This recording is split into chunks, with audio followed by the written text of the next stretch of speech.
1833, Madame Autain.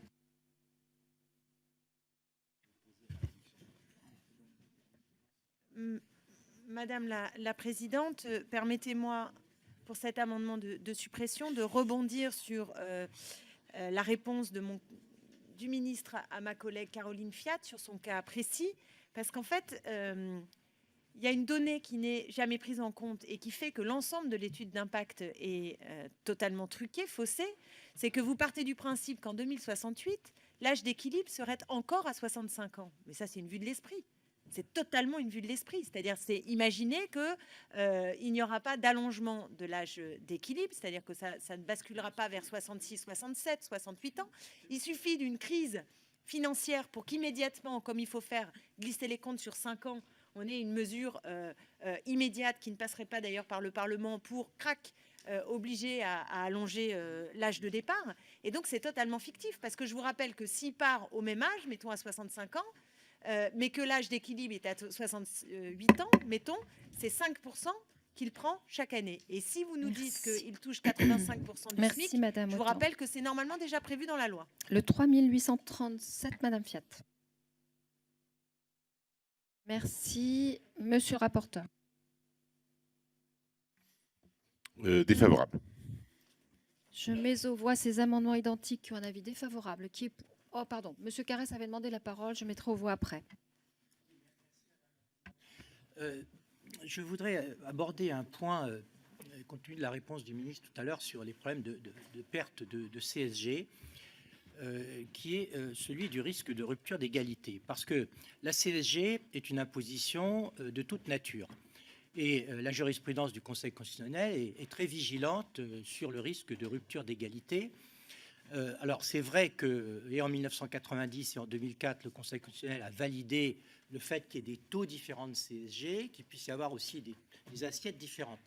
Mais là, dans le nouveau régime pour les indépendants, si on a bien compris, il sera procédé à un abattement, apparemment pour tous, de 30%, pour une assiette qui, elle, est traitée en super brut, c'est-à-dire intègre l'ensemble des cotisations sociales cette fois. Mais dans le cadre des négociations que vous conduisez, si vous êtes conduit à jouer sur ces abattements ou ces taux de CSG, est-ce qu'il n'y a pas un risque de rupture d'égalité? Est-ce que ces aspects ont bien été vérifiés? Bon, apparemment, le Conseil d'État semble, dans son avis, l'avoir dit, mais on se pose ces questions, et avec également Éric Woerth, parce que c'est un problème qu'on va rencontrer à d'autres reprises, notamment pour les primes des fonctionnaires. Et donc, j'aimerais bien que le ministre nous dise très clairement comment cette question, qui est très importante, est traitée. Merci. Je mets aux voix ces amendements identiques qui ont un avis défavorable. Qui est pour? Qui est contre? Ils sont rejetés. L'amendement 3850, Madame Autain.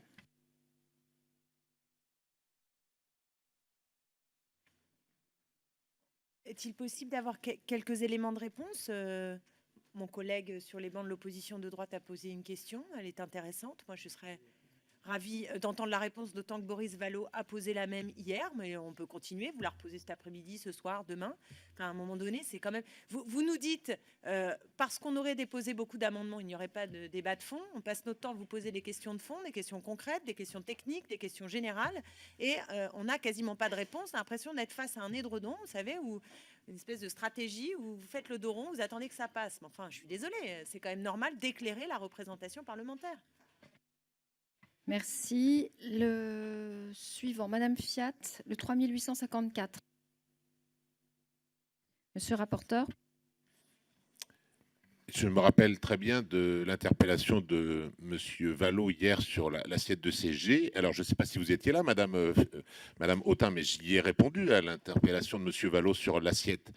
Il y a une différence fondamentale entre les salariés et les indépendants. Les salariés, vous cotisez, au final, votre base de cotisation, c'est, si vous voulez, votre revenu net plus les cotisations salariales. C'est ce qu'on appelle le revenu brut. Pour les indépendants, pour les agriculteurs, par exemple, vous cotisez sur la base d'une assiette plus large de super brut qui intègre, si on voulait faire une comparaison, la part patronale et la part salariale. Donc il y avait inégalité de base. Et au final, quand on se penche sur son propre calcul, je m'étais arraché un petit peu les cheveux à comprendre après quelques années d'installation, où vous avez une assiette circulaire, c'est-à-dire que vous cotisez. Pour calculer votre taux de cotisation, il faut connaître les cotisations. Donc c'est une formule qui est un petit peu surprenante, même si on y arrive intellectuellement. Donc là, on se propose par cet amendement d'homogénéiser l'assiette. Donc, qui conduit d'un côté à diminuer la CSG et de l'autre côté à augmenter les cotisations, donc à augmenter les droits en matière de retraite. Voilà ce tour de passe-passe que vous dénoncez, c'est une forme de retour simplement à la logique. Je profite, c'est pas vraiment cet amendement, mais de montrer l'intérêt des fois quand on a des règles communes, les plus communes. On parle des agriculteurs, on parle de la MSA. Et ça, c'est quelque chose que j'ai découvert. Moi, j'ai toujours relevé de la MSA. La MSA, c'est guichet unique. Guichet unique pour les prestations sociales, guichet unique pour la maladie, guichet unique pour l'allocation logement, guichet unique pour la retraite. C'est quelque chose qui est rassurant. Vous allez voir votre MSA, vous allez voir votre interlocuteur ou plus souvent votre interlocutrice et vous avez une réponse à votre protection sociale. Et bien là, que pour la retraite, il y a une forme, non pas de guichet unique, mais de réponse unique ou universelle, enfin, suivant les adjectifs que l'on veut retenir, eh bien, je crois que c'est une forme de lisibilité. C'est mon collègue Mattei qui le soulignait comme un des éléments majeurs de cette avancée, une lisibilité dans les droits, dans la compréhension des droits, et qui rassure les uns et les autres. Donc, en ça, c'est un élément important que je profite de cette occasion pour le dire. Donc, défavorable sur l'amendement de suppression. Non, il y avait Monsieur Vallaud d'abord et Monsieur le ministre ensuite. Oui, j'avais bien entendu la réponse du rapporteur hier qui ne m'a qu'à moitié convaincu sur la constitutionnalité de la proposition. Par ailleurs, il y a une question qui est connexe, c'est il va manquer de la CSG pour l'assurance maladie. Comment la compensation va être faite? C'est évidemment une question qui demeure tout à fait pendante. Merci. Monsieur le ministre. Oui, je voudrais féliciter le rapporteur parce que s'il a déjà à moitié convaincu le député Boris Vallaud, c'est qu'il a été très très bon. Et je conçois que l'autre moitié soit quasi impossible à obtenir. Mais je ne veux pas faire d'hypothèse sur notre capacité sur le fond et sur l'éloquence de tous les rapporteurs qui succéderont pour qu'on puisse examiner les titres suivants. Un petit point quand même, et monsieur le député Gilles Carrez, vous aviez... J'ai répondu hier, mais j'entends... Enfin, et puis j'ai pas de... Je veux bien redire des choses, et puis de toute façon c'est un bon sujet. Vous interrogiez sur effectivement cette évolution de l'assiette de CSG. Moi j'ai trouvé que le rapporteur avait été bon, d'abord parce qu'on voit qu'il a déjà calculé son assiette de CSG comme indépendant. Moi ça me fait toujours plaisir quand on a des députés, quels qu'ils soient d'ailleurs, mais quand ils sont rapporteurs j'en suis encore plus heureux, qui ne sont pas des politiques professionnels, mais qui sont des personnes qui sont ancrées dans la vraie vie et qui ont, eux, calculé l'assiette de CSG que parfois certains à Paris ont imaginé. Donc moi, je pense que c'est là, quand on parle d'expression des territoires, que ça se concrétise. Le Conseil d'État, qu'est-ce qu'il nous dit? Si on prend le point 53 de sa décision, il précise très clairement que la constitutionnalité des règles d'assiette antérieure a été admise par le Conseil constitutionnel. Il nous fait une référence. Bon, je la passe et vous pourrez retrouver ça dans le point 53. Le but, c'est pas de faire de la lecture ici. Il nous dit quand même clairement derrière, l'habilitation proposée n'apparaît pas en son principe porter atteinte au principe d'égalité devant les charges publiques, dans la mesure où elle vise, et c'est là qu'on fait le lien avec ce qu'a dit le rapporteur Nicolas Turquois, dans la mesure où elle vise à rapprocher la situation des travailleurs indépendants de celle des salariés, en simplifiant également les règles applicables. Il appartiendra au pouvoir réglementaire de déterminer les paramètres de cette réforme en veillant au respect de ce principe. Moi, je pense que, franchement, là, on peut être rassuré, à la fois parce que c'est très circonstancié dans la décision du Conseil d'État, et puis parce que, en fait, la vraie vie, c'est celle que vit Nicolas Turquois et que vit de nombreux Français autour de cette incompréhension incroyable d'avoir une assiette de CSG circulaire, extrêmement compliquée, ou sur le fond, d'ailleurs, en fait, les indépendants indépendants payent plus pour des éléments qui devraient normalement être envoyés à la solidarité nationale, puisque c'est la CSG qui devrait essentiellement couvrir les aspects auxquels ils contribuent. Et là, ils constitueront des droits contributifs avec la vieillesse. Moi, je pense que vraiment, franchement, c'est une belle dimension de cette loi, et le gouvernement, je crois, a raison de vous la proposer, et j'espère que vous serez nombreux à la voter. Merci. Je mets aux voix ces amendements qui ont reçu un avis défavorable. Qui est pour? Qui est contre? Ils sont rejetés. Le 252 n'est pas défendu. Nous arrivons au 3867. Madame Autain. Il se passe quelque chose? Oui, je veux profiter de cet amendement de suppression pour vous interpeller sur la question de la pénibilité pour les agriculteurs, qui est un sujet tout à fait majeur. Et nous savons que malheureusement, ils n'ont pas accès au compte professionnel, au compte de pénibilité, pardon. Et donc, c'est très compliqué pour eux, puisque... Je vous prie de m'excuser, Madame Autain, mais j'ai une petite annonce à faire. Est-ce que quelqu'un a oublié ce sac-là devant la salle? Il faut aller le chercher très vite parce qu'il va y avoir une équipe d'intervention. C'est un téléphone, non? Non, c'est un sac qui a été oublié dehors. Un sac. C'est pas... Pour nous éviter une évacuation inutile, voilà, c'est tout. Je suis désolée, hein, mais c'était important. J'espère que c'est pas un nouveau coup, hein. Bon, voilà. Alors, Madame Autain, plus sérieusement, nous allons reprendre le 3867 et je vous redonne la parole. Oui, alors, comme c'est aux chefs d'entreprise d'évaluer, c'est évidemment assez compliqué pour des agriculteurs, des indépendants, quelque part, de s'évaluer soi-même, et ils ne se sentent pas habilités à mesurer la pénibilité, ce qui est d'ailleurs une question très compliquée, la mesure de la pénibilité. On l'a vu en discutant avec les différents syndicats, ça c'est clair. Mais en revanche, le problème, c'est que comme le gouvernement a vidé le compte de pénibilité en 2017 en enlevant certains critères tels que la manutention de charges lourdes et les postures pénibles, chose qui pourrait tout à fait concerner le travail des agriculteurs, on pourrait se dire que même s'ils accédaient au compte de pénibilité tel qu'il est aujourd'hui, ça ne suffirait pas à régler la question. Donc ma question est assez simple, c'est qu'est-ce qui est prévu pour prendre en considération la pénibilité du travail des agriculteurs? Merci, Madame. Le 3868, Monsieur Bernalicis. Oui, je vais prolonger le questionnement de notre collègue Clémentine Autain, surtout qu'on sait bien que dans la pénibilité, alors par contre ça ne fait pas partie de vos critères, enfin je n'ai pas l'impression, l'exposition à des substances qui peuvent être cancérigènes, dangereuses, par exemple des pesticides, pourrait rentrer en ligne de compte dans la prise en charge de cette pénibilité, parce qu'on voit bien qu'il y a des affections médicales qui sont développées par les agriculteurs de ce fait, et qu'ils ont sans doute aussi une espérance de vie en bonne santé et une espérance de vie tout court qui peut être atteinte du fait de leur profession, et que c'est à prendre en compte dans le calcul des droits à la retraite et de quand est-ce qu'on peut partir à la retraite. Évidemment, de toute façon, votre système risque de faire travailler plus longtemps tout le monde. Donc ça ne va pas nécessairement dans le bon sens, mais si en plus dans l'intervalle vous pouvez faire en sorte que ce soit moins pire pour certains qui sont exposés à une certaine forme de pénibilité, ce serait encore mieux. Merci. Le 3871, Madame Fiat. Merci Madame la Présidente. Merci Monsieur le Ministre pour vos réponses concernant le site internet Parcours-Type Régime Universel. Et je suis sur les fiches méthodologiques, parce que vous savez, j'aime bien comprendre. Et en fait, vous n'arrêtez pas de nous dire que vous allez désormais tout prendre en compte. Donc là, maintenant, je me transforme en agricultrice.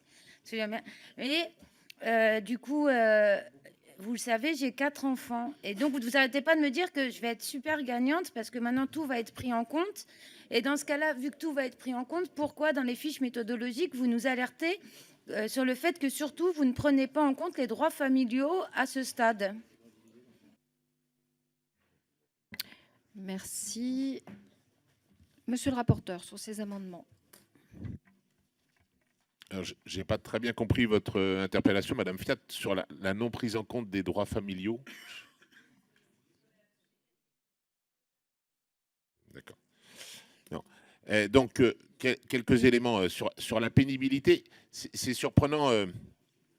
C'est là où on voit qu'on a un rapport totalement différent au travail. Moi, la plupart des agriculteurs que je côtoie, je veux dire, y compris dans ma propre famille, leur départ à la retraite, alors je ne dis pas qu'ils ne souhaitaient pas prendre leur retraite, mais souvent c'est des passionnés.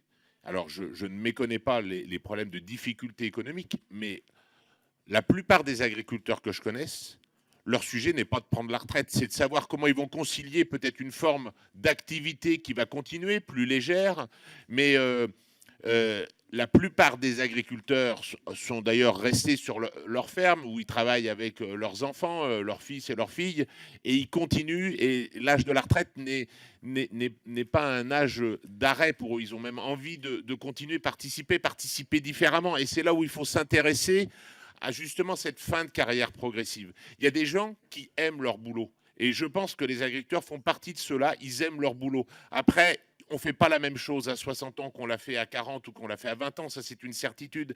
Mais c'est des gens qui sont passionnés par leur métier, qui parfois souffrent de ne pas gagner suffisamment ou que leurs enfants puissent pas gagner suffisamment pour continuer. Et c'est pour ça qu'on voit se développer beaucoup de polyactivité chez les agriculteurs. Des agriculteurs qui font ça le week-end et qui travaillent la semaine pour arriver et à poursuivre cette passion familiale et à gagner leur vie. Donc il y a un sujet sur la rémunération, mais le sujet, la pénibilité, elle peut être réelle, elle peut être physique, mais elle est aussi parfois beaucoup dans la tête. Et quand vous vivez avec une passion, la pénibilité, elle n'est pas vécue de la même façon. Et donc pour les agriculteurs, il faut sûrement avoir des réflexions sur le sujet. Il faudra s'y pencher. Mais il faut aussi avoir une autre appréhension de la vie au travail. Et moi, je l'ai redit, le travail peut être source d'épanouissement. Et en agriculture, il y a beaucoup d'agriculteurs qui s'épanouissent dans leur métier. Donc défavorable. Merci. Monsieur Woerth. Oui, pour revenir, Madame la Présidente, sur l'affaire de la CSG, nous comprenons bien le fait que ce soit plus clair. J'ai pas de problème sur la clarification et le fait de l'homogénéisation du calcul sur une assiette.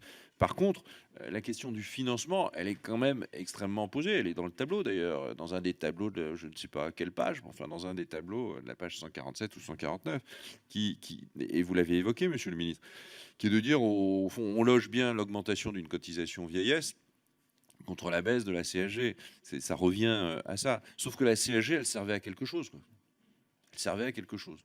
Donc on n'explique jamais comment on bouche les trous. Je crois que M. Vallaud a posé le même type de question. On n'explique jamais comment on bouche les trous. Il y a bien un moment donné, il faudra les boucher.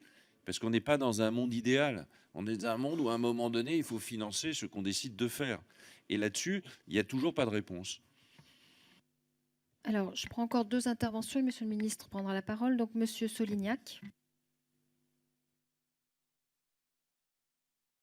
Merci Madame la Présidente. Je crois qu'il y a des choses, et je comprends que le débat soit difficile pour certains, mais entendre, lorsqu'on évoque la situation des exploitants agricoles, que la pénibilité c'est aussi dans la tête, ça je ne peux pas l'entendre. Je ne peux pas l'entendre. La pénibilité, s'agissant des exploitants agricoles, elle n'est pas dans la tête. Elle est dans les bras, elle est dans le dos et dans le corps.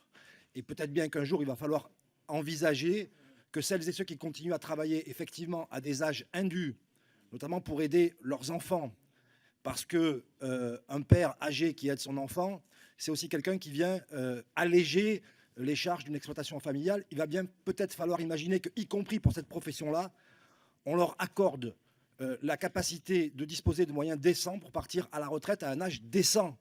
Et je ne comprends pas au nom de quoi, et j'ai presque l'impression que c'est culturel dans votre esprit, on maintiendrait les paysans français dans cette situation-là.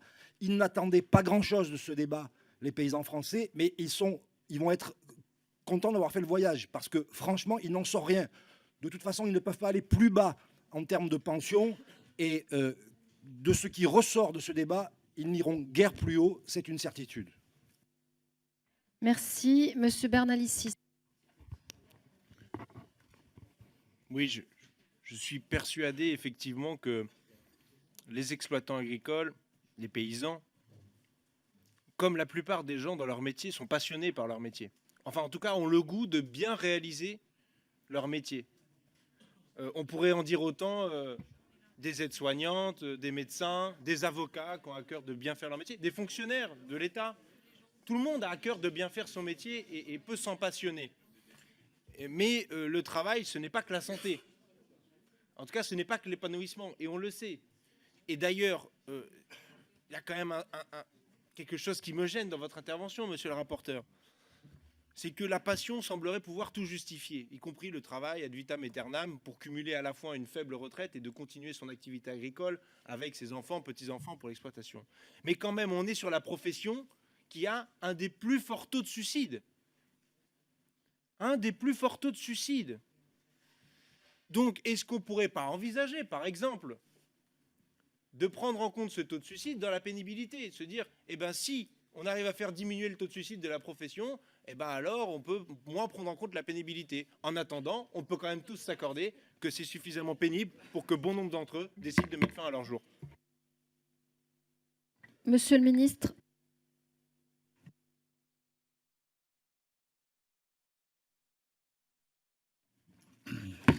Pas très bien.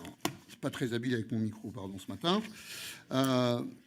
Oui, un petit mot pour essayer de continuer le débat qu'il y avait avec Gilles Carrez et le président Eric Woerth. D'ailleurs, on reconnaît là, sans aucun doute, les députés qui ont l'habitude de se plonger dans les lois de finances et donc qui cherchent, sur le fond, comment ça va fonctionner. Eh bien, je le disais tout à l'heure, oui, mais moi, je trouve que c'est une qualité. C'était l'objet de... Je trouve d'ailleurs très bien qu'il y ait des députés qui soient plus ou moins spécialisés dans les domaines. Donc, c'est comme ça qu'on progresse. Pour la compensation aux branches vieillesse, famille et maladie, par rapport à la branche vieillesse, on opérera, et ça sera dans la loi de financement de la sécurité sociale, en modifiant des clés de répartition de certains impôts ou taxes. Donc on a aujourd'hui, par exemple, des répartitions qui se font à 60-40 maladie, retraite. On peut tout à fait faire 70-30 et avoir cette dynamique de financement que l'on retrouve. Sur le sujet des agriculteurs qui a été réévoqué, oui, d'abord c'est bien aussi parce que je sais que Nicolas Turquois connaît bien cette profession. Juste rappeler quelques éléments, même si peut-être ça ne satisfait pas tout le monde, mais d'abord, redisons que ce qu'on appelle les risques posturaux, Madame la Présidente, en matière de pénibilité, n'ont pas disparu. Ils ont été transférés au tableau des AT-MP. Et ils permettent de partir en retraite à taux plein dès 60 ans. Et d'ailleurs, ce sera toujours le cas demain, dans le système de retraite universelle. Ils permettent de partir en retraite à taux plein à 60 ans sur une décision médicale lorsque l'incapacité à hauteur de 10% a été établie. Et je crois que même, et j'en suis bien conscient, il s'agit ici de la part de la solidarité nationale que d'une réparation par rapport à un préjudice subi à la santé, mais c'est quand même une réparation réelle. Donc, je pense toujours important de rappeler cela parce que, au final, la présence de critères dits posturaux dans le C2P, le compte professionnel de prévention, donne moins d'avantages, aurait donné moins d'avantages, puisque dans le compte professionnel de prévention, vous pouvez aujourd'hui disposer de 4 points par an et qu'il vous faut 80 points pour partir 2 ans plus tôt. Donc, c'est dire que le choix qui a été fait en 2017 de mettre les 3 critères posturaux et le risque chimique dans le tableau des AT-MP est un choix réaliste et soucieux d'apporter une réponse en matière de réparation. Mais je suis conscient que la réparation n'est pas suffisante et qu'il faut pouvoir passer à la prévention et à la réorientation professionnelle. C'est l'objet. Alors, on en avait parlé, je crois d'ailleurs me souvenir que c'est le président Eric Woerth qui m'avait questionné sur ce sujet lors de mon audition. Je voudrais vous refaire ici ma réponse parce que je crois beaucoup à la réorientation professionnelle et à l'accompagnement que l'on doit à cette réorientation professionnelle, car je ne crois pas que cela se fasse en claquant des doigts. Je pense qu'il faut prendre le temps. Et vous savez que Muriel Pénicaud, nous allons avoir dans quelques jours les annonces, et bien avant la séance publique, en hémicycle, nous aurons les éléments portant sur ce sujet de la pénibilité pour tout le monde. pourquoi je démarrais de façon générique, Madame la Présidente, sur ce sujet, aussi pour rappeler que les agriculteurs qui sont couverts au titre des accidents du travail et de la maladie professionnelle, bien sûr, si jamais ça devait être le cas, bénéficient aussi de la retraite à taux plein dès 60 ans lorsqu'il y a une incapacité reconnue par le médecin à hauteur de 10% ou plus. Retenons aussi que sont inscrites au tableau des maladies professionnelles les risques phytosanitaires agricoles, pour la question qui a été posée par le député Hugo Bernalicis, et que sur l'idée, parce que c'est un échange que j'ai eu, je crois que je peux le dire ici, avec aussi des représentants, notamment des artisans, des commerçants, des professions libérales, des petites entreprises, que je connais bien, mes parents ayant été eux-mêmes artisans pendant très longtemps. C'est un domaine où je sais que la couverture sociale pourrait progresser. Et à la question de la pénibilité sous forme du compte professionnel de prévention qui est posée, se pose quand même la question de l'autodéclaration. Je crois que sur ce sujet-là, il y a encore du travail. Merci. Je mets aux voix ces amendements identiques qui ont reçu un avis défavorable. Qui est pour? Qui est contre? Ils sont rejetés. L'amendement suivant, le 3885, Madame Autain. Oui, merci. Je sais que le président de la République a découvert la banlieue en voyant le film Les Misérables. On peut peut-être recommander à notre rapporteur d'aller voir Petit paysan d'Hubert Charuel. Peut-être que ça lui permettra de prendre un peu la mesure de la difficulté, de la violence que subissent aujourd'hui de plein fouet les agriculteurs. Je dis ça parce que votre phrase, chez les paysans, la pénibilité, c'est dans la tête, c'est extrêmement choquant en réalité. C'est extrêmement choquant, c'est insupportable de dire ça à des agriculteurs. Il y a bien sûr une dimension psychologique, mais si vous ne voyez pas la dimension physique d'un travail de labeur qui commence très tôt le matin, qui finit très tard le soir, qui n'a pas de week-end et qui est physiquement extrêmement éprouvant, alors franchement, je trouve ça difficile à supporter. Et quant à la réponse sur la pénibilité, parce que telle était ma question sur la pénibilité, je vois qu'il n'y a rien, puisque vous nous dites qu'ils sont protégés au titre des accidents du travail, mais ça, c'est une fois que le mal est fait. La prise en compte de la pénibilité, c'est précisément... Merci, Madame Autain. Alors, Monsieur Bernalicis, sur le 3886.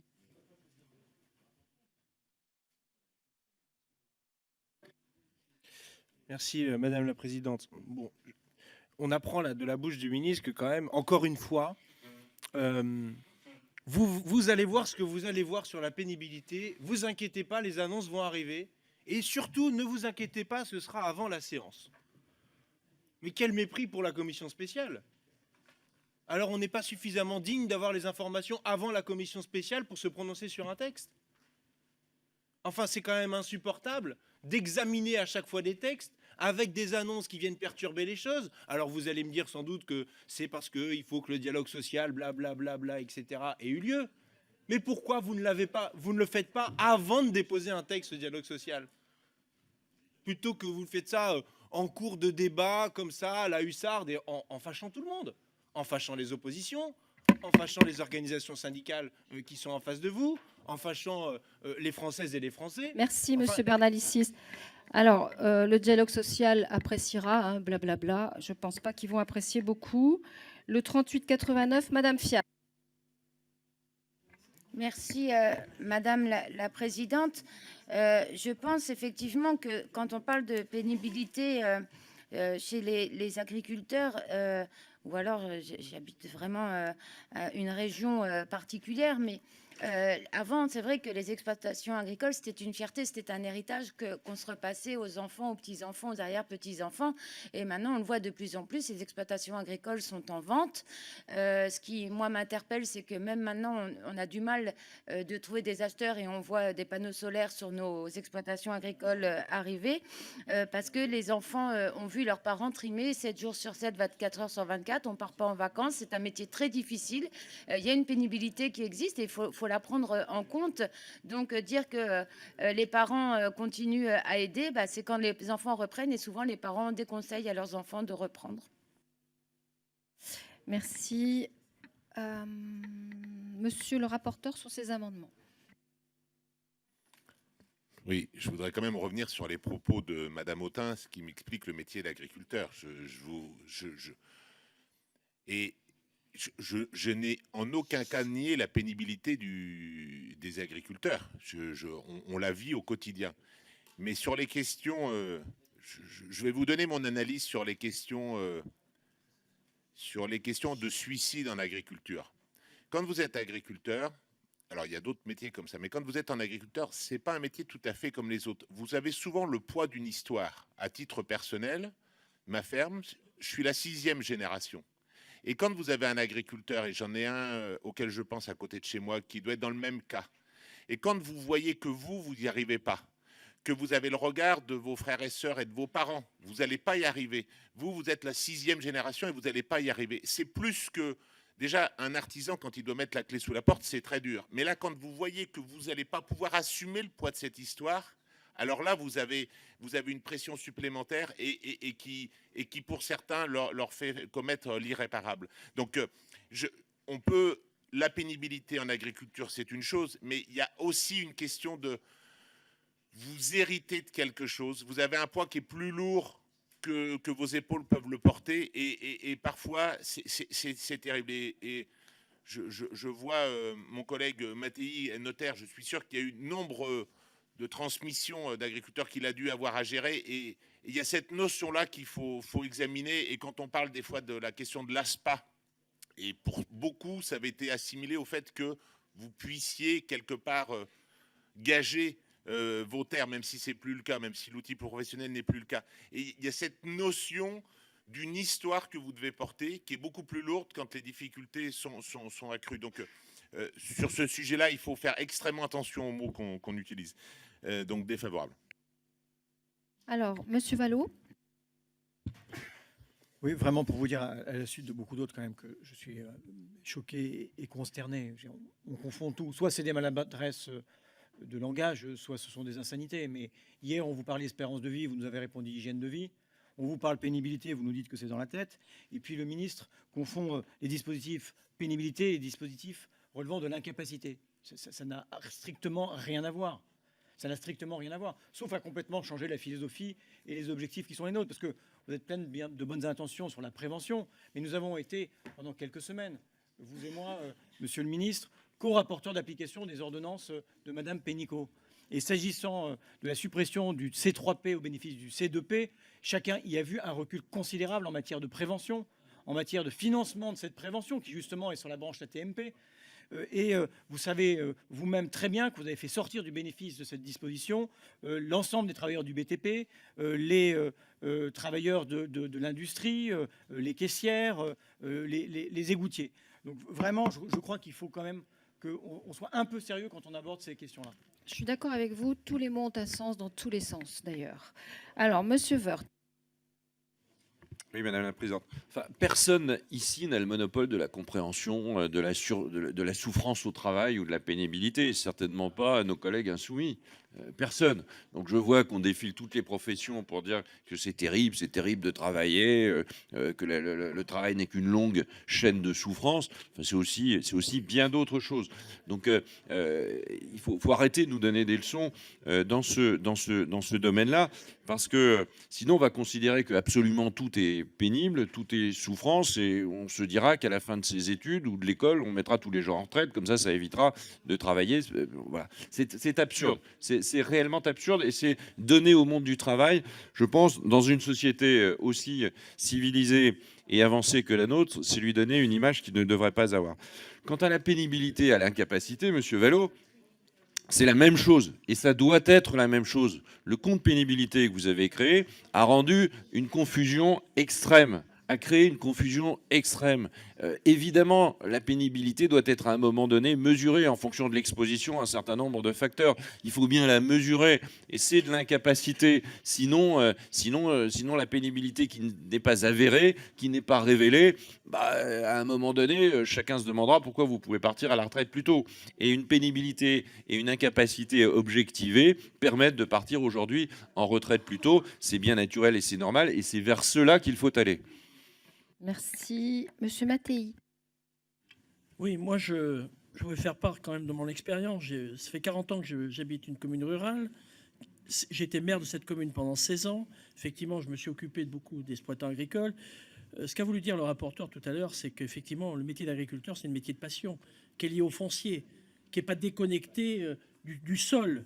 Et c'est vrai que moi, j'ai pu voir beaucoup d'agriculteurs, au moment de leur retraite, avoir aucune envie de s'arrêter.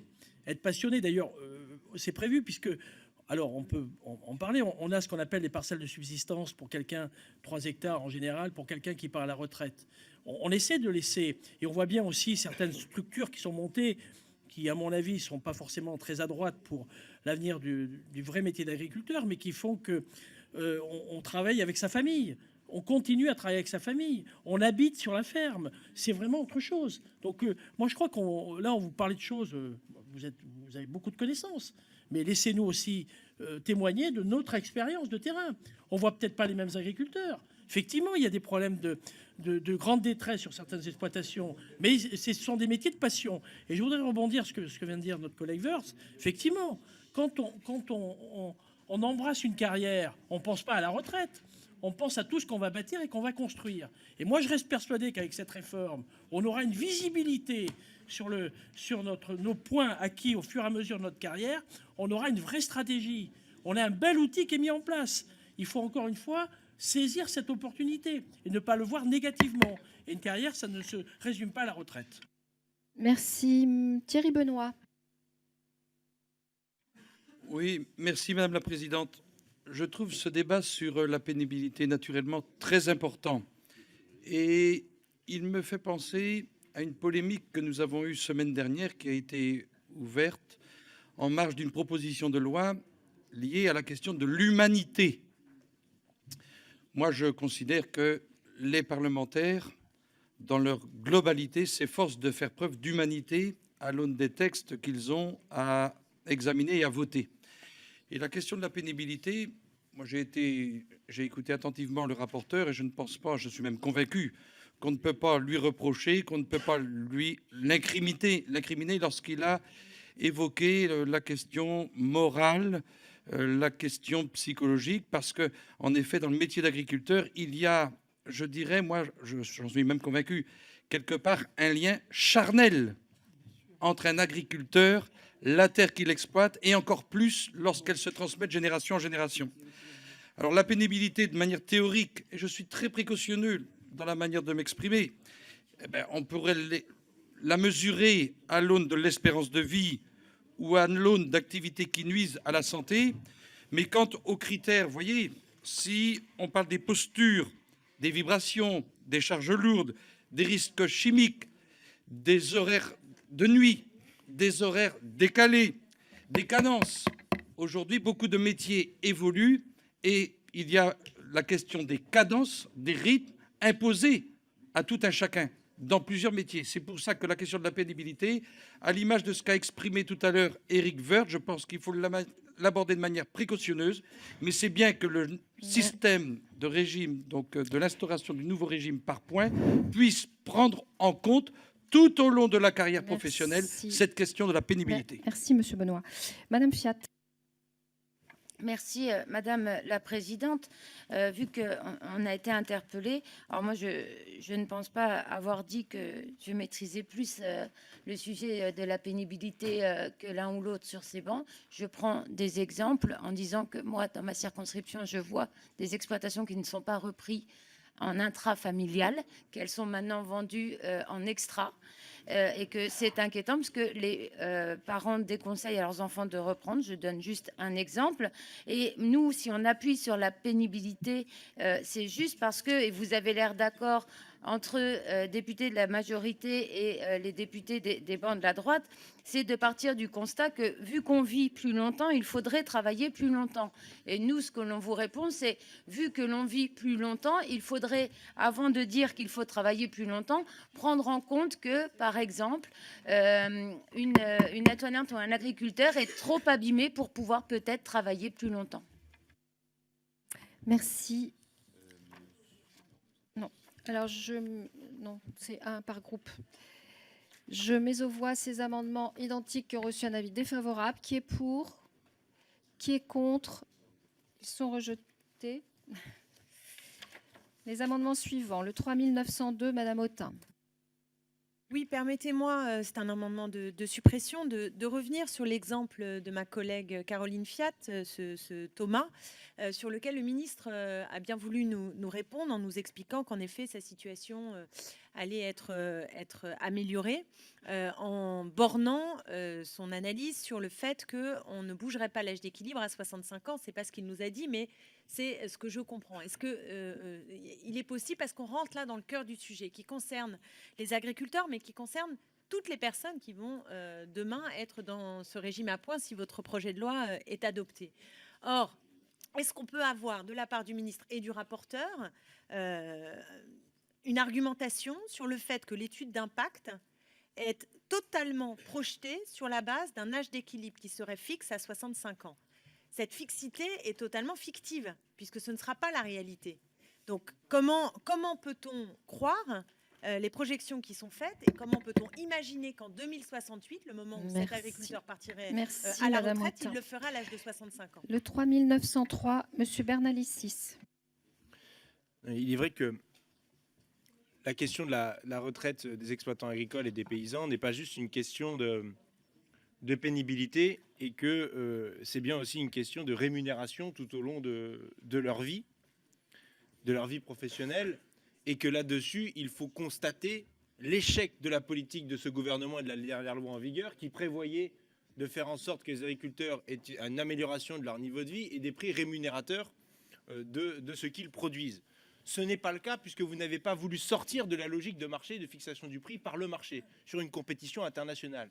Voilà, c'est la réalité, c'est que tant que vous restez dans votre dogme libéral, dans cette compétition internationale, les agriculteurs, les exploitants agricoles français seront toujours les grands perdants, surtout vis-à-vis de la concurrence du CETA et d'autres accords de libre-échange. C'est ça la réalité. Donc effectivement, à la fin, on n'a plus que les yeux pour pleurer en se disant « bah oui, mais ils auront une petite retraite, mais c'est toujours mieux que s'ils n'avaient rien, et notre système sera moins pire que précédemment ». Non, il faut poser les vrais problèmes, vous ne les avez pas réglés, et on constate ici cette insuffisance de votre politique. Merci. Le 3905, Monsieur Corbière.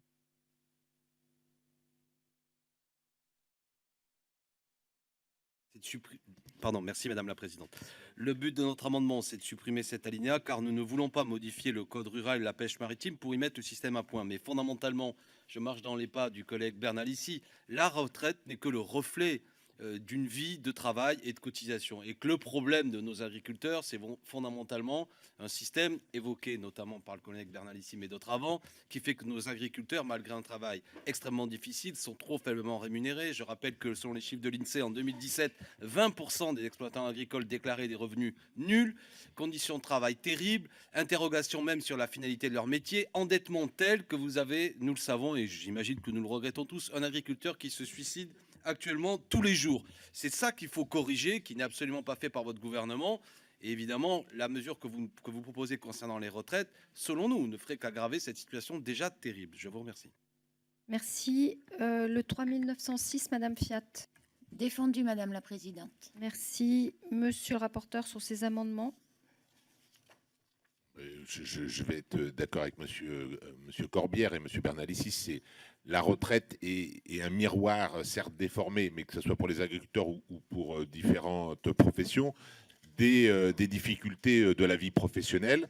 Par ce système-là, nous entendons les résorber, c'est pas les supprimer, les résorber pour diminuer, mais l'enjeu essentiel, que ce soit pour les conditions difficiles au travail, quel que soit le métier, c'est de travailler sur ces parcours. Et il nous semble que le système organisé par points nous semble plus facile pour aborder ces sujets-là. Quand on aura trouvé les financements pour résoudre un certain nombre de difficultés, par exemple chez les agriculteurs, par exemple sur la pénibilité des agriculteurs, ce sera un système plus facile à amender en attribuant des points peut-être que le système actuel qui est divisé en 42 organisations. Donc c'est une des raisons, c'est évidemment pas la seule, mais c'est une des raisons pourquoi le système à points est plus facile de pilotage sur toutes ces questions-là.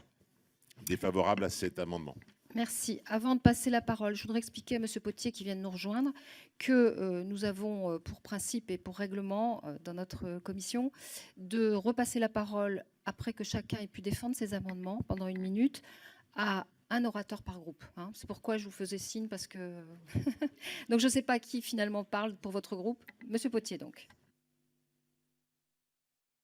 Oui, merci Madame la Présidente pour ces précisions. Je n'avais aucun reproche à vous faire en l'occurrence. Juste redire que Valérie Rabault a très bien décrit le leurre que pouvait paraître l'effet d'annonce de la loi sur le 1 000 € pour indépendants et notamment les paysans, avec cet effet qu'on connaît très bien sur le fait que l'assiette sur laquelle va reposer cette retraite exclura la plupart d'entre eux, sinon au prix d'un effort de cotisation qu'il faudra assumer pour la profession et qui ne sera pas simple. Deuxième élément, c'est que sont laissées pour compte toutes les générations qui sont à la retraite aujourd'hui et pour lesquels nous avons porté de longue date avec nos collègues communistes et sous la dernière mandature des efforts de revalorisation qui visent au moins 85% du SMIC. Enfin, si je prends les 10 anciens critères de pénibilité, il me semble que dans la plupart des professions propres à l'agriculture, ils en cochent 8 sur 10 et que dans ceux qui ont survécu à la mauvaise passe du code travail, on a encore au moins les 2 tiers des critères de pénibilité dont souffre la profession. C'est pour ça que ces questions que nous abordons sont tous sauf facultative et que nous ajoutons un dernier point dans les amendements que nous porterons ici, c'est celui de l'assiette fiscale dans la fabrique du revenu des agriculteurs. On a vu des effets pervers dans l'optimisation fiscale et sociale qui peuvent avoir un mauvais effet sur l'entreprise et il y a un amendement qui vise à repenser cette opération. Je terminerai en disant que si l'enjeu numéro 1, c'est le renouvellement de génération, 40% des fermes qui, dans les 10 ans qui viennent, vont partir en retraite, on a absolument besoin, pour la santé de nos paysans comme pour la santé de la terre, d'avoir un renouvellement des générations. Il passe par une retraite décente et l'organisation d'un partage des moyens de production, des marchés et des retraites qui permettent à cette nouvelle génération de réaliser l'agroécologie. Sans cela, tout le reste sera de la littérature. Merci. Merci. Thibault Bazin. Merci Madame la Présidente. Moi, j'ai aussi échangé avec des agriculteurs dans mon territoire et il ne me semble pas que les attentes, ils en ont sur cette réforme des retraites, portent essentiellement sur la question de la pénibilité. D'ailleurs, dans mon département, dans ma région, je ne vois pas que des exploitations en vente. Je vois plutôt un énorme travail fait sur la transmission. Il y a des jeunes agriculteurs passionnés, parfois qui n'ont pas eu de famille dans l'agriculture et qui veulent s'installer. Et d'ailleurs, il y a un véritable enjeu sur les exonérations sociales pour les jeunes installés. Et il y a tout un travail à mener par le gouvernement et on aura besoin d'assurance là-dessus. Il y a eu un moment la mention de panneaux solaires à la place d'agriculteurs.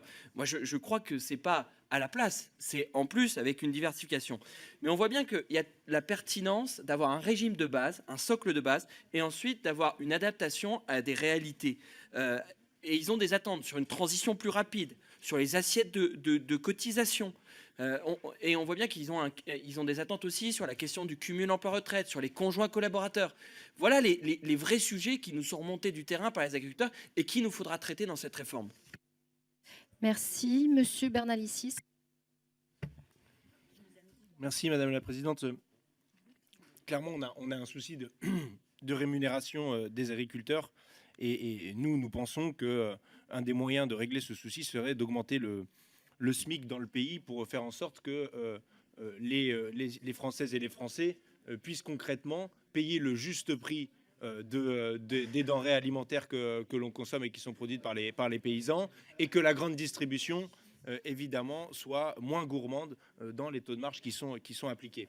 Juste pour terminer la minute, vous assénez depuis des jours les 42 régimes et on m'a même rétorqué hier que la page 42 et que ça ne s'inventait pas de l'étude d'impact rappelait les 42 régimes. Alors moi je suis bête, j'ai compté les lignes dans la colonne régime. Eh ben il y a 31 lignes. Alors si vous voulez parler des retraites de base, eh ben pareil, il y a 31 lignes. Alors je ne sais pas d'où vous sortez vos 42, mais dans votre propre tableau de votre étude d'impact, c'est 31 lignes.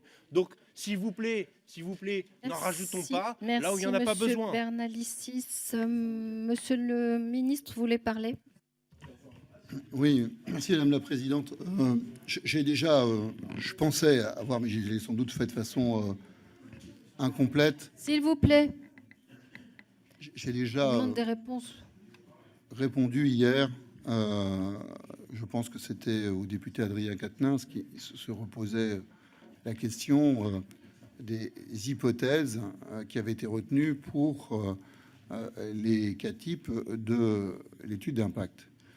Donc je vais le rappeler peut-être une troisième ou une quatrième fois, je n'ai pas compté en fait, puisque c'est toujours la même question qui revient. Sauf peut-être à dire qu'il faudra que je fasse une communication spécifique aux députés de la France Insoumise, peut-être avec une sorte de réunion juste sur ce sujet-là pour eux. Mais à la rigueur, pourquoi pas, moi, je suis là, je suis disponible pour les députés. J'entends que vous ne puissiez ne pas être d'accord avec cela, mais sur le fond, c'est juste un élément objectif. Nous projetons dans le système futur la réalité d'aujourd'hui. Qu'est-ce que nous voyons? On rentre dans la vie active autour de 22 ans. Nous y ajoutons les 43 années de durée de travail qui sont juste l'application de la loi dite Touraine de 2014, ce qui fait 65 ans. Il n'y a pas plus de malice que ça là-dedans. C'est juste un élément objectif, incontestable. Ça ne dit pas ce que sera l'âge d'équilibre, puisque l'âge d'équilibre, vous le savez, ça sera une proposition qui sera faite par la gouvernance. Donc ça n'en parle pas. C'est bien sûr qu'il y a une dynamique que vous pourrez retrouver, mais moi, je veux bien en reparler avec vous, puisque tout ça est dans l'article 10. Donc, si vous me posez tous les jours 3 questions sur l'article 10 qui font qu'on est toujours à l'article 4, c'est dommage. Moi, je préférerais parler avec vous quand on sera à l'article 4. Merci. J'ai fini. Alors, je mets aux voix ces amendements qui ont reçu un avis défavorable. Qui est pour? Qui est contre? Ils sont rejetés. Je mets aux voix l'article 5. Qui est pour?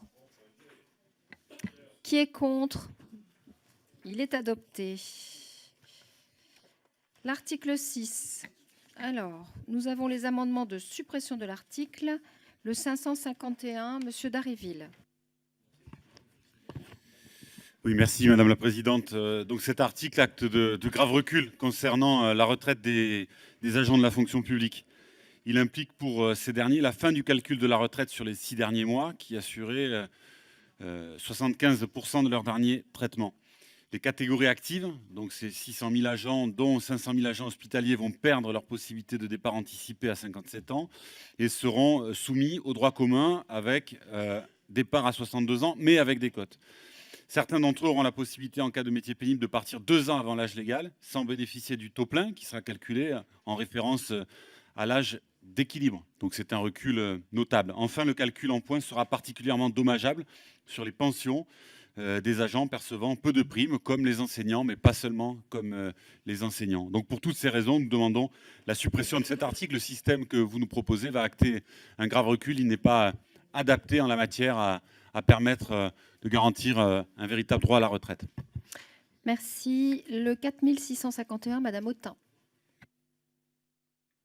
Oui, nous avons discuté hier pour le régime, pour les salariés du privé, justement, du basculement entre les 25 années et toute la carrière. Et maintenant, nous voilà sur le régime qui concerne les fonctionnaires. Et j'ai hâte d'entendre les députés de la majorité nous expliquer comment le calcul qui va se faire demain, si votre réforme est adoptée sur la base de l'ensemble de la carrière et non des 6 derniers mois, va être bénéfique pour les fonctionnaires. Franchement, j'ai hâte parce que hier, c'était déjà formidable avec Monsieur Balanant sur le régime pour les salariés du privé. Mais alors là, s'il y a un député qui veut nous faire une belle démonstration pour nous expliquer que sur une carrière de fonctionnaire, quand on calcule sur l'ensemble de la carrière, c'est mieux que sur les 6 derniers mois, franchement, j'ai hâte de vous entendre. Merci. Alors, comme on avait dit qu'on ne citait pas les noms des députés, c'est vous qui l'aviez demandé ce matin, je fais la même chose pour vous quand M. Balanant n'est pas là. Alors, le 46-52, merci, M. Bernalicis. Merci, Madame la Présidente. Oui, il faut comprendre pourquoi il y avait l'histoire des 6 derniers mois.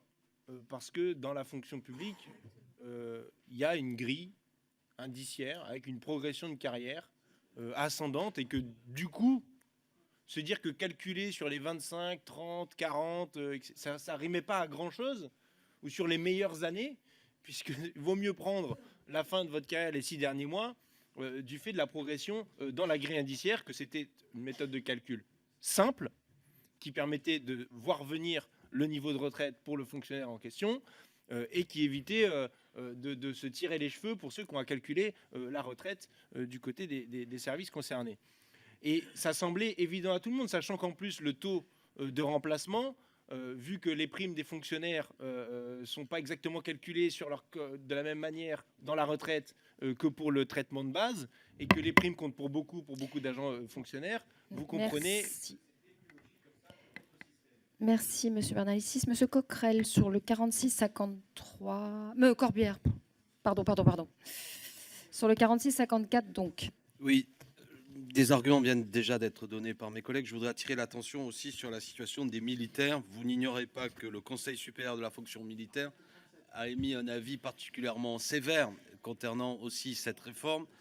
Donc ça participe effectivement à une situation où, que ce soit notamment de la part du métier des enseignants, avec ce paradoxe particulièrement que même le ministre avait relevé qu'appliquer en situation, je parle là des enseignants, la logique serait absurde, disait-il, pour les enseignants, mais qu'il y a une revalorisation salariale qui est proposée, mais qui se terminera à la veille de l'été. C'est-à-dire qu'on demande aux législateurs de travailler sur une réforme dont le gouvernement lui-même considère qu'il aurait un effet terrible sur les enseignants, mais en nous assurant que 3 mois après que nous ayons adopté un texte, il y aura une possible correction. Avouez que c'est des drôles de façons de travailler, c'est la raison pour laquelle nous vous proposons la suppression de cet article et de ces alinéas. Merci.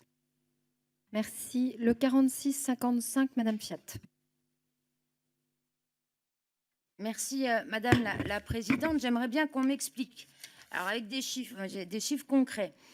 Une aide-soignante, là, à l'heure actuelle, elle partait à 57 ans et on prenait les 6 derniers mois, donc en moyenne 1 575 € par mois.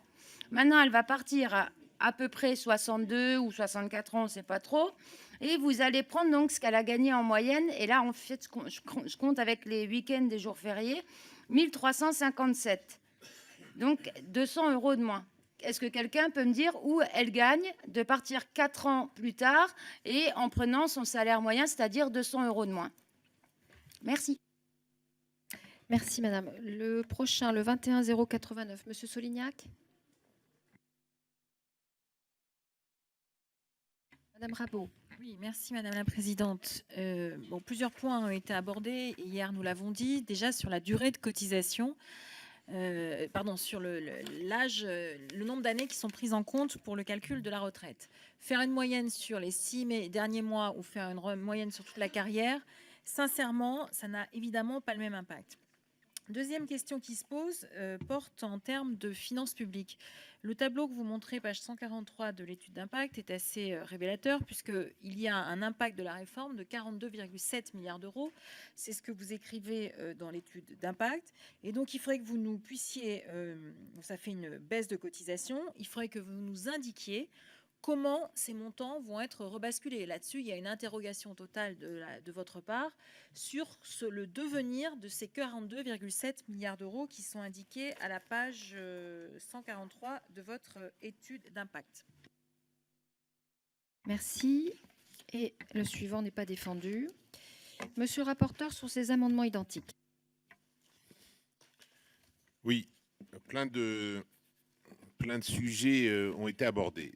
D'abord, par rapport à notre projet général de système universel, l'intégration des fonctionnaires, des magistrats, des militaires dans le système universel est l'incarnation la plus tangible de l'universalité, transcendant les distinctions entre secteur public et secteur privé. Au-delà de ça, et au vu de vos interventions, on parle du fonctionnaire et pourtant ça recouvre des réalités extrêmement hétérogènes, tant en termes de rémunération qu'en termes de cotisation, qu'en termes de primes et qu'en termes de prestations. Donc, effectivement, à chacune de ces particularités, il faut apporter un certain nombre de transitions et d'où la méthode retenue. Moi, je vais illustrer mes propos simplement par un exemple. Ont souvent été cités les exemples de jumelles, ou ont souvent été cités l'exemple, Madame Fiat, d'aide-soignante. Et je sais que c'est quelque chose qui vous tient à cœur. Est-ce qu'il vous semble équitable, juste, que des jumelles, ou même des triplés, pour changer aide-soignante, une dans le libéral, une dans le privé, une dans le public, qui font grosso modo le même métier, n'arrivent pas aux mêmes conditions de retraite. C'est déjà ce constat-là.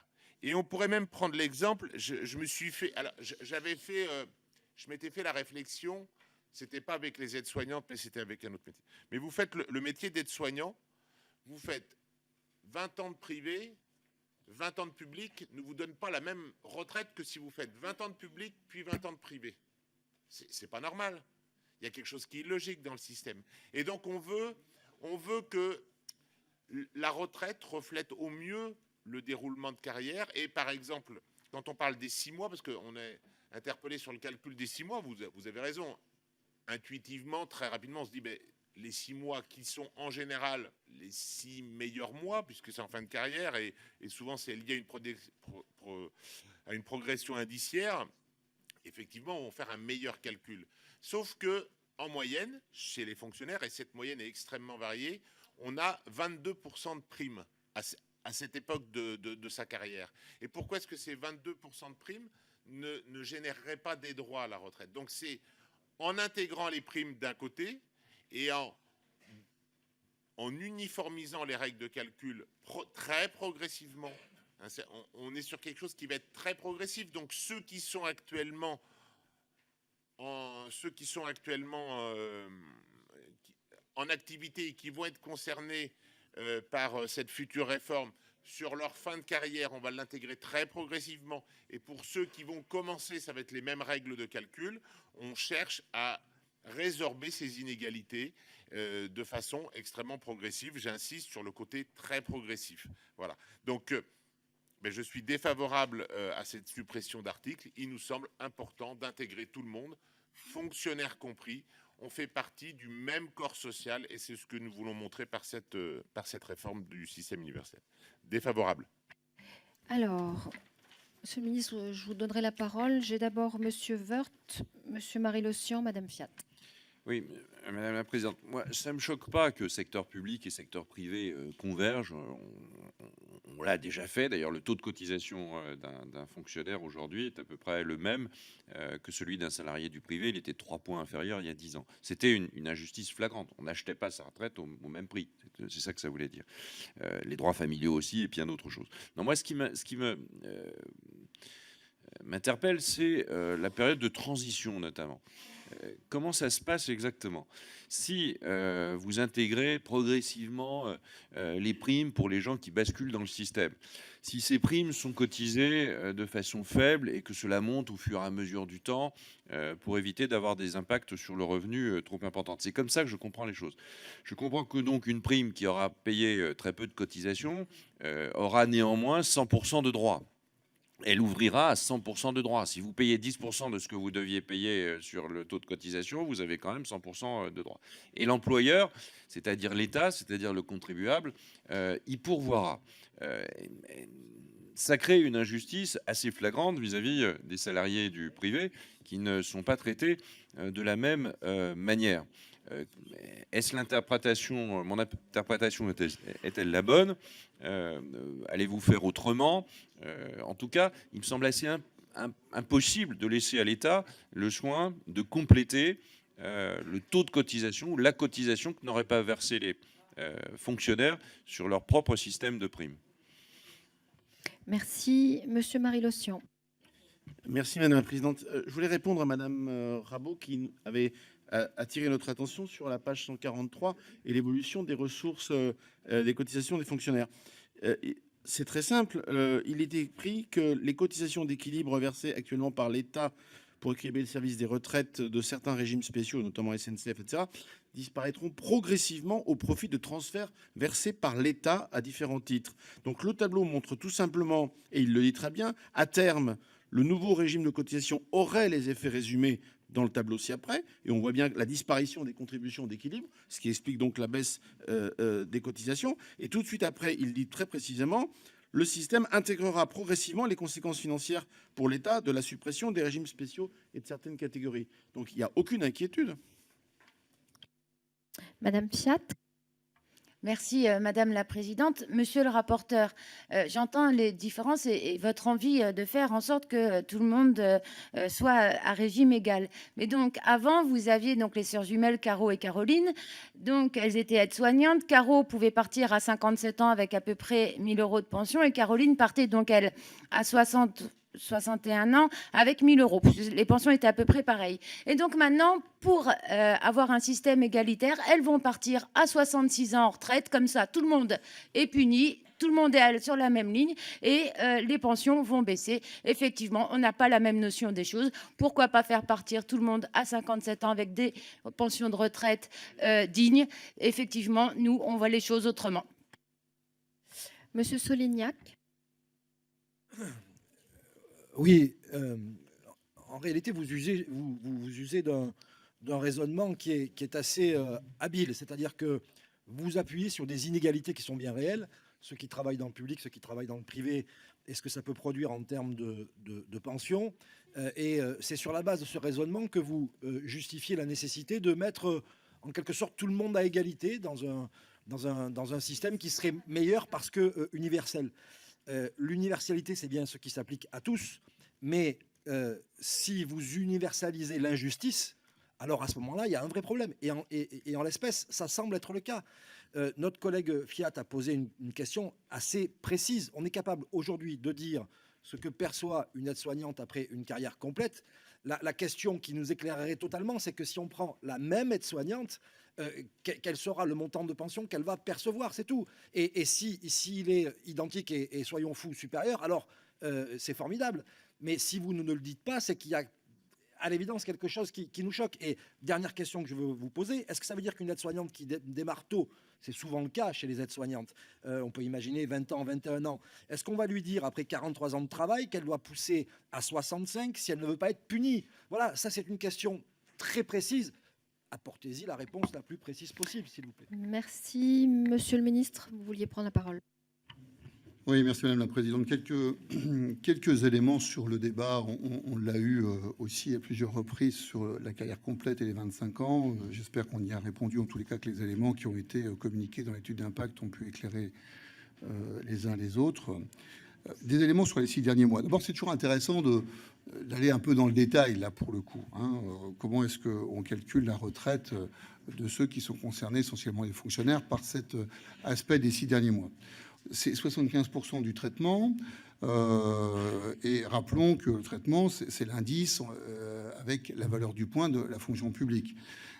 Donc, évidemment, ça dépend de 2 paramètres. C'est l'évolution du point d'indice et puis aussi la part des primes. Alors, l'évolution du point d'indice, elle n'est pas forcément dynamique. Elle peut l'être quand on regarde de façon tendancielle, mais elle n'est pas toujours de façon plus conjoncturelle.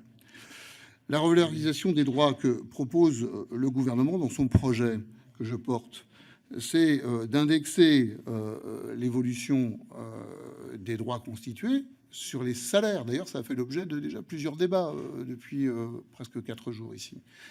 Et donc, on a bien, j'espère en tous les cas, perçu que la dynamique des salaires est plus intéressante que la dynamique de l'inflation, à tel point d'ailleurs que ça faisait partie des sujets de la réforme de 93, puisque en 93, on a décidé de désindexer les salaires portés au compte des salaires pour les indexer sur l'inflation. C'est bien qu'on avait perçu qu'il y avait une dynamique forte pour les droits constitués lorsque les salaires portés au compte étaient indexés sur le salaire moyen par tête, pardon pour le terme technique, et c'est pour ça que ça avait été mis sur l'inflation. Nous proposons de revenir sur ce sujet-là, et ça aura des conséquences très significatives pour tout le monde, mais y compris pour les fonctionnaires qui seront concernés, et c'est cela aussi qu'il faut intégrer dans la vision de la carrière complète. Un deuxième point qui a très bien dit le rapporteur Nicolas Turquois, ce n'est que justice d'intégrer les primes. Alors, de cette décision qui semble, je crois, faire l'unanimité ici, arrivent d'autres questions. C'est effectivement comment cela va se passer en matière de cotisation. Bon, d'abord, redisons ce qu'il y a dans le projet de loi, tout simplement, mais on peut se le redire là, même si c'est pas encore le moment du texte, mais je veux bien éclairer la représentation nationale en amont. Intégration de toutes les primes au 1er janvier 2025. Et vous savez qu'il y aura une dérogation sur 15 ans. C'est toutes les transitions dont nous parlons, et d'ailleurs qui parfois vous font un petit peu réagir les uns les autres, parce que je crois que sur le fond, le débat qu'on peut avoir lorsque nous sommes sur l'architecture, en dehors des débats qui sont alinéa par alinéa, dont je ne suis pas sûr qu'ils puissent éclairer fortement ceux qui nous regardent, mais sur le fond, l'architecture du système universel, elle a été bien comprise et elle a été posée dans ses fondamentaux, et je crois dans une bonne partie de ses points, par le rapport de Levoy de juillet. Mais les transitions, c'est un sujet dynamique qui vit et qui s'ajuste. Tout à l'heure, vous m'interpelliez sur ce qui pouvait se passer avec les avocats. Tant mieux, d'ailleurs, si nous sommes dans une voie de sortie, dans cette concertation qui n'est pas facile, mais je pense qu'il y a une volonté de part et d'autre de trouver une voie de sortie. Et donc, les transitions sont donc un élément sur lequel vous réagissez. Mais il y aura donc des transitions pour aussi ces cotisations salariales sur les primes. Et nous posons que ça sera 15 ans et que l'équilibre, il y aura une dérogation, parce que vous savez que nous avons posé que la part des cotisations sera pour tous, à 60% pour l'employeur, à 40% salarial. Eh bien, il y aura une dérogation à ce rapport avec une montée en charge progressive, parce que le but aussi, c'est d'être attentif au net perçu par les fonctionnaires en la matière. Et cela permet d'ailleurs de l'équité immédiatement, parce qu'on voit bien que tout le monde est concerné, mais que l'effort va s'ajuster progressivement pour arriver tous ensemble au point d'équilibre. Je voudrais juste rappeler, parce que je vois le président Woerth un peu sourciller, il le fait avec relative discrétion malgré tout, mais je suis observateur et puis il est près de moi, donc je le vois.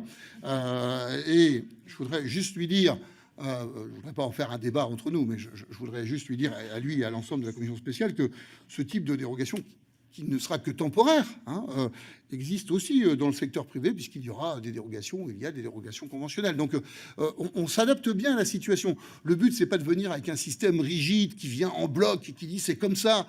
Le but, c'est d'avoir, et je sais que c'est pas du tout l'idée des uns et des autres, mais c'est d'avoir clairement une cible partagée et une construction progressive. J'entends que la construction progressive peut générer des questions, des inquiétudes. C'est pour ça que je travaille à y répondre, pas des injustices. Parce que lorsqu'on vise tous à construire une société avec plus de solidarité, plus d'équité, mais aussi qu'on récompense l'effort et que l'effort puisse donner les mêmes droits, eh bien, je crois que sur le fond, on est prêt à construire cela et on se doute bien qu'on ne va pas le construire en 6 mois ou d'un coup de baguette magique et qu'il nous faut du temps parce que notre société a aussi son histoire et je crois que, d'ailleurs, ces collectifs, nous voulons respecter cette histoire.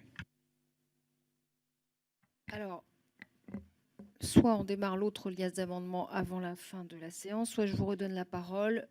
Je pense que vous préférez ça. Donc, Monsieur Woerth, Monsieur Dharréville et Monsieur Bernalicis. Oui, juste sur ce qu'a dit le ministre, on vous sent un peu gêné, ce que je peux comprendre. Il n'y a aucun rapport entre le privé et le public là-dessus. Lorsque les primes seront cotisées et donneront droit à la retraite plus tard, un jour, mais que la cotisation ne correspondra pas au taux de cotisation plein, quelqu'un va se substituer, au fond, non pas à l'employeur, mais au salarié. Quelqu'un va se substituer au salarié, à l'agent public, pour lui obtenir une retraite avec des droits ouverts à taux plein, avec une cotisation très inférieure. Bon, ça veut dire que le contribuable, il va payer les cotisations qu'aurait dû payer le salarié. C'est juste quand même un problème d'égalité absolument considérable. Non, c'est pas le cas déjà. Il n'y a pas du tout de cas de cette nature. Pas de cas. C'est un employeur. Il paye évidemment que l'État paye des cotisations comme employeur. Déjà, il en paye beaucoup. Enfin, vous ouvrez des droits sur une rémunération à partir d'un taux faible, compensé par l'employeur, qui est le contribuable. C'est une injustice totale. C'est impossible. Merci. Monsieur Dharréville. Oui, merci Madame la Présidente. Monsieur le Ministre, vous avez dit il nous faut du temps. Finalement, là-dessus, je suis d'accord avec vous. Et j'ai envie de dire, nous aussi, il nous faut du temps et vous avez tout fait pour que le débat n'ait pas tout à fait lieu avec la procédure accélérée et tout ce qui s'ensuit. Mais en tout cas, vous faites la démonstration avec ce que vous nous dites là qu'une nouvelle fois, vous n'êtes pas prêt. Vous nous parlez de dérogation, vous nous parlez d'exception. Voilà, donc c'est encore une fois, à chaque fois, évidemment, la preuve que le dossier n'est pas ficelé. Et ici, en l'occurrence, les propositions que vous faites ne sont pas adaptées à ce qu'est la fonction publique, à ce qu'est la structure des carrières de la fonction publique, à ce qu'est le traitement des agents de la fonction publique. Et donc, il y aurait des progrès à faire pour le droit à la retraite des agents. Et nous avons, nous, formulé des propositions en ce sens. Nous avons essayé de les traduire en amendement. Un certain nombre continuent d'ailleurs au fil du temps d'être invalidés, et je le regrette, parce que ça ne permet pas le véritable débat dans toute son ampleur tel que nous en avons besoin. Et au bout du compte, il y avait la retraite Croizat. Avec vous, ça sera la retraite Croisi. Alors, Monsieur Hugo Bernalicis.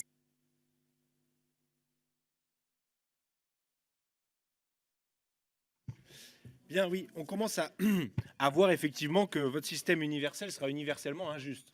On commence à bien le cerner, à bien le comprendre, et là, quand on arrive aux fonctionnaires, c'est tout à fait le cas, parce que on peut prendre ça par plusieurs bouts. On peut se dire, finalement, les primes vont être intégrées dans le calcul de la retraite, ce qui est déjà en fait partiellement le cas avec la retraite additionnelle de la fonction publique pour les cadres, avec une limite, un plafond. C'est déjà le cas. Bon, mais donc on peut se dire, ça va être favorable aux cadres, puisque eux, ils ont une faible prise en compte de leurs primes. Mais quand on pense à tous ceux qui n'ont pas de primes ou peu de primes dans leur rémunération actuelle chez les fonctionnaires, eux, on peut imaginer que ce sera défavorable puisqu'ils n'auront pas de plus-value à passer dans le système par points. Et en plus, ce sera calculé sur l'intégralité de la carrière. Je pense notamment à l'administration pénitentiaire, aux surveillants pénitentiaires. Vous ne le savez peut-être pas, mais c'est un régime où ils n'ont aucune prime. Ils n'ont aucune prime. Ils ont un traitement de base, etc. Ils dépendent intégralement du point d'indice. Et monsieur le ministre, vous avez pointé le point d'indice. Oui, c'est très intéressant ça. Qu'est-ce qu'il adviendra du point d'indice dans votre étude d'impact dans 20, 30 ans, 40 ans, 50 ans? Vous avez prévu le gel éternel, vous aussi? Merci. Et puis, Monsieur Paul Christophe. Oui, merci Madame la Présidente. J'entends bien ces questions sur les questions de transition, et ça m'intéresse beaucoup puisque je suis le rapporteur du titre 5, et que plus on avancera vite, plus on sera amené à pouvoir les aborder dans toute la sérénité qui s'y est. On se reverra donc aux articles 62, 63, 64, 65, je l'espère. Mon cher collègue Pierre, j'espère que tu sauras m'adresser ces amendements, même s'ils sont rejetés. Je pense que ça peut avoir d'intérêt, en tout cas, qu'on les ait mis sous une forme ou une autre, en tout cas qu'on échange, parce que je ne doute pas au regard de la qualité du travail à laquelle tu t'astreins habituellement, et je ne doute pas que tu as continué à le faire sur ce texte. Je pense que ce sera très intéressant qu'on évalue quand même, et qu'on estime, ou qu'on regarde en tout cas, la portée de ces amendements. Ça, on va dire que voilà, les transitions, évidemment, elles seront sur des périodes relativement longues, de 15 à 20 ans, moi je l'entends, mais il ne faut pas perdre d'esprit qu'elles ont un but premier déjà, c'est de préserver les droits acquis. Et ça, c'est pas neutre. Et au regard de l'ensemble donc des dispositifs et l'ensemble donc des carrières concernées, ça mérite de notre attention et de prendre un certain temps. Et puis enfin, pour pas être trop long, Madame la Présidente, mais le dialogue social, il a aussi toute sa place dans cette aventure. Vous l'avez compris. Alors, on peut pas des fois à la fois regretter qu'on ne soit pas à l'écoute du dialogue social, et puis regretter tout d'un coup que là, eh bien, on lui donne trop d'importance au détriment du dialogue parlementaire. Je pense que les deux peuvent coexister. Et en tout cas, moi, j'ai une très grande confiance dans l'exécution actuelle du dialogue social et dans le fait qu'on aboutira sur des dispositifs de transition, en tout cas, qui seront préservés, tout aussi bien les cadres, mais aussi ceux qui ont des carrières sans prime. Et ça, j'en suis en tout cas très attentif. Merci. Monsieur le rapporteur, vous vouliez ajouter un mot, et ensuite je mets aux voix. Oui. Notre droit social se caractérise par un morcellement extrême. Et donc, on le voit, toutes les situations particulières, et même à l'intérieur de chaque statut, il y a plein de situations particulières. Et ce que vous voyez comme des avantages acquis, pour beaucoup, ils le voient des fois comme une injustice, parce qu'on ne comprend plus toute l'histoire qui a été amenée, parce que des fois, c'est l'histoire de combats sociaux, c'est l'histoire de sédimentation de différentes réglementations. Et donc, suivant les situations, parfois, c'est effectivement quelque chose qui est en plus, et d'autres, des fois, ils disent, mais pourquoi nous, on n'en bénéficie pas? Et donc, c'est la notion même de cette transition. Et il faut, au final, effectivement, on peut aborder toutes les situations particulières possibles qui soient. Et ce qu'on veut faire là, en l'occurrence, c'est plutôt travailler sur la situation générale. Et pour reprendre, j'ai aimé, alors vous me permettrez de faire un petit jeu de mots, Madame Fiat, vous avez parlé de Caroline et de Caro tout à l'heure. Et nous, ce qu'on voudrait, c'est qu'il y ait le moins de personnes possible, il y ait le moins de Caroline possible qui restent sur le carreau. Voilà, je me suis permis, mais c'est juste pour détendre l'atmosphère. Merci pour cette touche finale. Je vais mettre aux voix ces amendements qui ont un avis défavorable. S'il vous plaît, qui est pour? Qui est contre? Ils sont rejetés. Rendez-vous tout à l'heure à 15 h.